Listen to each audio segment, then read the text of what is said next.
नमस्कार मित्रांनो, जर तुम्ही ITI, डिप्लोमा किंवा इंजिनिअरिंग करत असाल तर ही माहिती तुमचं फ्युचर बदलू शकते.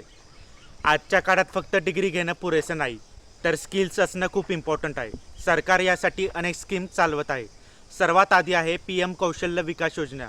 या स्कीममध्ये तुम्हाला फ्री स्किल ट्रेनिंग दिली जाते आणि कंप्लेशन नंतर सर्टिफिकेट मिळतो जो जॉबसाठी उपयोगी पडतो.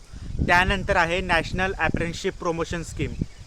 यामध्ये तुम्ही कंपनीजमध्ये काम शिकता आणि त्याचवेळी मंथली स्टायपेंडसुद्धा मिळतो, म्हणजे शिकतानाच अर्निंग सुरू होते. हे programs ministry of skill development and एंटरप्रेनरशिपद्वारे सपोर्ट केले जातात. आजची रियालिटी अशी आहे की कंपनीज आता फक्त डिग्री नाही तर स्किल्स आणि एक्सपिरियन्स पाहतात. ITI स्टुडंट्सला गव्हर्नमेंट आणि प्रायव्हेट सेक्टरमध्ये अप्रेंटिसशिप आणि डायरेक्ट जॉब ऑपॉर्च्युनिटीज मिळतात. आणि भारतात मोठमोठे इन्फ्रास्ट्रक्चर प्रोजेक्ट सुरू असल्यामुळे इंजिनियर्स आणि स्किल वर्करची मागणी सतत वाढत आहे. मित्रांनो, याचा सिंपल अर्थ असा आहे की गव्हर्नमेंट तुम्हाला फक्त जॉब देत नाही तर तुम्हाला जॉब रेडी बनवत आहे. म्हणून ITI किंवा इंजिनिअरिंग म्हणजे एंड नाही तर एक स्ट्रॉंग करिअर स्टार्ट आहे.